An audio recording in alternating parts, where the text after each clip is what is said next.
Hoje vamos estar falando sobre o Evangelho da Prosperidade.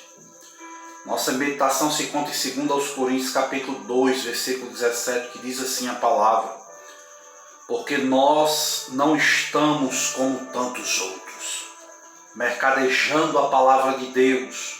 Antes, em Cristo é que falamos na presença de Deus, com sinceridade da parte do próprio Deus. Sabemos que antigamente os crentes que buscavam riquezas eram duramente criticados dentro das igrejas. Hoje os pregadores da nova onda afirmam que é da vontade de Deus que todos sejam ricos. Acrescentam a Deus pobreza do inferno. Você, irmão, nasceu para ser rico. Ser pobre, mesmo que as escrituras digam ao contrário, é estar sob maldição. Será que isto é verdade? O que é o Evangelho da Prosperidade? Esse Evangelho centra-se em verdades bíblicas pela metade, fora de contexto. Isso tem levado muitos crentes a pensarem que só passarão por privações se um demônio, um encosto da miséria estiver por perto. Ora, enfrentar dificuldades nunca foi nem será sinal de fracasso espiritual, não. O salvo pode ser pobre e mesmo assim continuar andando de cabeça erguida, porque o seu maior tesouro está no reino dos céus. De acordo com o Evangelho da Prosperidade, ser cristão implica ter uma vida abastada, longe de problemas, longe de enfermidades. Sabemos que os propagadores desse outro Evangelho comercializam as bênçãos, mercadejam a palavra do Senhor. Afirmam que ser rico é uma prerrogativa do crente, associando de forma errada a pobreza a uma vida de pecado, dominada pelo diabo, é porque é falta de fé. Tais pregadores dão uma ênfase exagerada à contribuição financeira e priorizam as bênçãos materiais aqui na terra. E a pergunta é: qual é a sua prioridade? Segundo o Evangelho da Prosperidade, todos os crentes devem ser ricos, recuperar pela fé o estado original que Adão e Eva tinham antes da queda. No entanto, Deus não criou o homem para ser rico, antes colocou no jardim para trabalhar.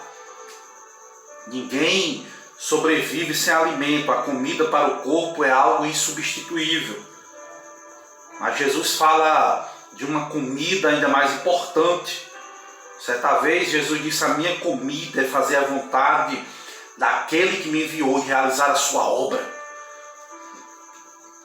E Paulo falou aos romanos: o reino de Deus não é comida, não é bebida, mas justiça, paz e alegria no Espírito Santo. Para esses falsos teólogos da prosperidade, para eles a vida cristã só se resume em ter saúde, bem, dinheiro, despensa cheia, etc. Tudo gira em torno da prosperidade financeira. No entanto, Jesus ensinou trabalhar não pela comida que perece, mas pela que permanece para a vida eterna. A melhor definição de prosperidade. A palavra prosperidade significa florescer. Vem do latim prosperius. Significa ser uma pessoa feliz, ditosa, florescente. Por isso que a Bíblia diz que o justo florescerá como a palmeira, crescerá como o cedro do Líbano. É o que a palavra de Deus diz, que na velhice darão os seus frutos, que serão viçosos e florescentes, ou seja, prosperidade. Segundo a Bíblia, florescer como uma árvore significa prosperar em todos os sentidos, dar muitos frutos, Uma árvore cresce para cima, para os lados, mas também para baixo, tem raízes. Essa é a prosperidade que o Senhor quer dar aos seus filhos. Um crescimento em todas as direções. É um grande engodo, um grande engano, a prosperidade material com um fim em si mesmo. Não! E como é que ficam os ricos e pobres na casa de Deus? Como é que fica essa situação? Não é pecado ser pobre, nem ser rico, não. Somos livres para trabalhar, conquistar dignamente os bens materiais. É claro que há desigualdades sociais no mundo. E o Senhor não é culpado disso, meu irmão. Uma pessoa que nasce numa comunidade pobre, ela certamente vai ter muita dificuldade de prosperar. Diferentemente da pessoa que já nasce num berço de ouro, que já tem tudo a seu redor. Deus nunca considerou a pobreza uma maldição, não. Em Provérbios 22:2 a Bíblia diz lá: o rico e o pobre se encontraram, a todos Deus os fez.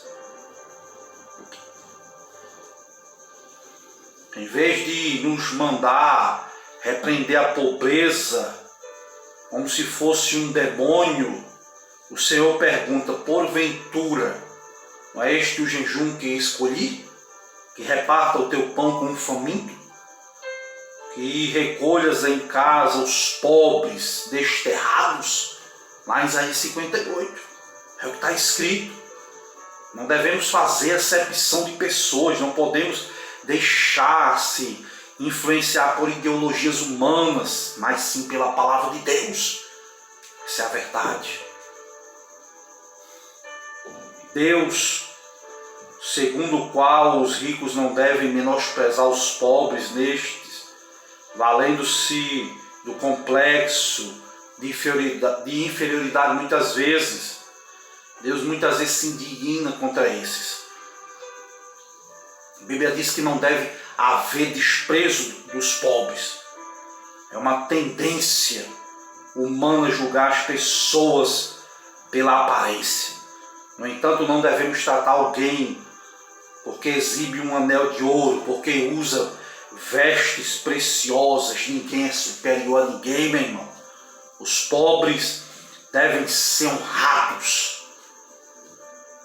A Bíblia diz: ouvi, meus amados irmãos, porventura não escolheu Deus os pobres deste mundo para ser ricos, herdeiros na fé?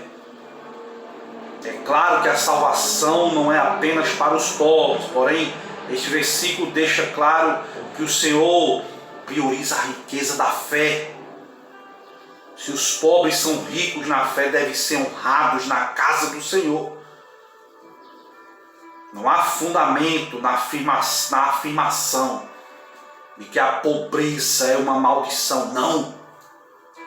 Estando atrelada ao pecado ou a algum encosto que está nela, não. Isso é uma invencionice. Muitos crentes, por falta de conhecimento, estão sendo enganados por homens que mercadejam a palavra do Senhor. Que possamos ter cuidado com isso. Os teleenganadores estão por aí. O que é que a Bíblia diz em Ezequiel capítulo 13? Andam enganando o meu povo, dizendo paz, não havendo paz. Os profetas de Israel que profetizam de Jerusalém e vem para ela uma visão de paz, não havendo paz. Sabe por que o Evangelho, meu irmão, da prosperidade faz tanto sucesso? Sabe por que atrai multidões e encontra uma aceitação pronta no coração das pessoas? Porque os seus propagadores, à semelhança dos falsos profetas de Israel, encontram a mensagem que o povo quer ouvir. Uma mensagem para massagear o seu ego. Essa é a verdade. Que Deus nos guarde desse Evangelho. Que possamos seguir o Evangelho de Cristo. Um Evangelho de renúncia. Quer vir após mim? Renuncie a si mesmo. Toma a sua cruz, me segue. É o caminho. Jesus é a verdade. Jesus é a vida. Jesus não tinha, olha, quer me seguir? O Filho do Homem não tem onde reclinar a sua cabeça. As aves dos céus têm os seus ninhos. as raposas os seus corvidos, mas o Filho do Homem não tem onde pousar. Esse é o verdadeiro Evangelho.